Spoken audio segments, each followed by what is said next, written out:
Olá, benditos!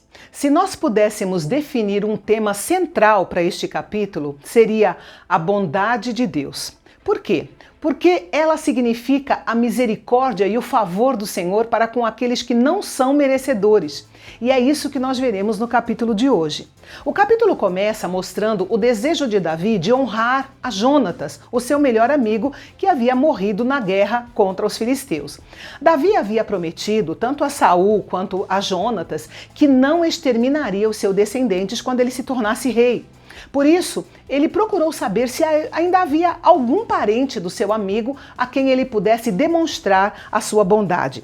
Suas ações não se baseavam apenas em sentimentos, mas também na promessa de uma aliança que havia sido feita. Naquela época, era costume que o rei de uma nova dinastia exterminasse completamente qualquer pessoa ligada à dinastia anterior. Mas Davi foi contra o princípio da vingança e da autopreservação e perguntou o que ele poderia fazer pela descendência de Saul e de Jonatas. Davi descobriu um ex-servo de Saul chamado Ziba, que contou a Davi sobre Mefibosete, filho de Jonatas, que era aleijado de ambos os pés.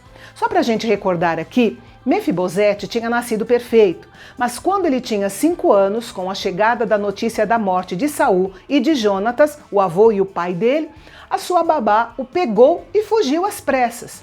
Com certeza, ela temia que Mefibosete fosse morto pelos integrantes da nova dinastia real. Na fuga, ele caiu e ficou aleijado de ambos os pés e agora morava na casa de Maquir, em Lodebar. E aqui nós vemos a baixa posição de Mefibosete na vida. Ele nem tinha a sua casa própria. De acordo com a dinastia anterior, de Saul, Mefibosete tinha direito ao trono. Ele era filho do primogênito do rei e os outros herdeiros em potencial estavam mortos. No sentido político, Davi podia ver Mefibosete como um rival ou como uma ameaça. Mas ao contrário, o rei mandou trazer Mefibosete à sua presença.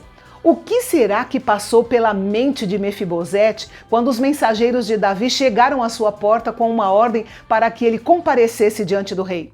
Talvez ele tenha pensado que Davi faria com ele o que os outros reis que exterminavam os potenciais rivais ao seu trono.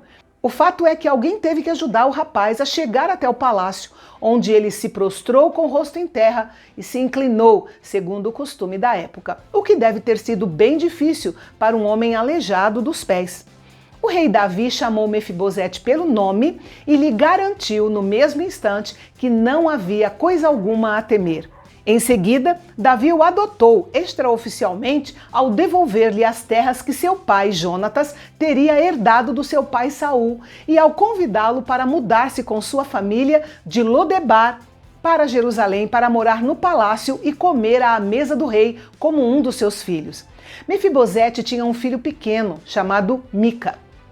Davi cumpriu a sua promessa com alegria, embora Jonatas já estivesse morto há muito tempo.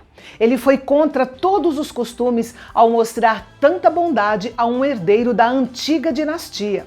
A reação de Mefibosete diante de tanta generosidade foi bem pessimista.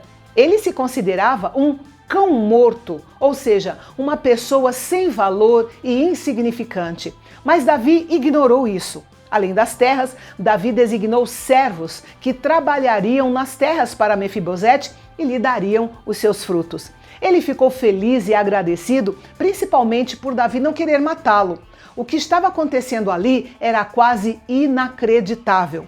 A graça de Davi para Mefibosete nos lembra de algumas verdades maravilhosas sobre a bondade de Deus demonstrada a nós por meio de Jesus Cristo.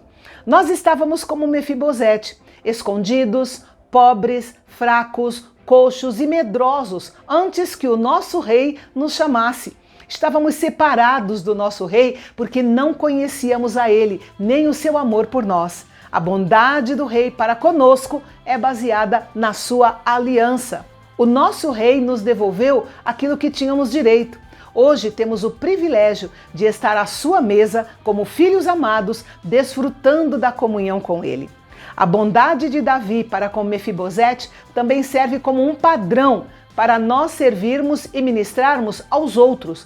Por exemplo, nós devemos ajudar e abençoar os pobres e necessitados. Devemos abençoar os outros quando eles não merecem e até mais do que eles merecem. Ou seja, devemos entender que Deus mostra a sua bondade e a sua misericórdia às pessoas aqui na terra através de nós, os seus filhos. E no capítulo de amanhã, nós vamos ver um tremendo mal-entendido que levou os servos de Davi a serem humilhados, tendo a metade da barba raspada e as roupas cortadas até a altura das nádegas. E o clima ficou tenso, mas muito tenso. Você confere os detalhes desse mal-entendido aqui no canal Bendito, onde a teologia é para todos.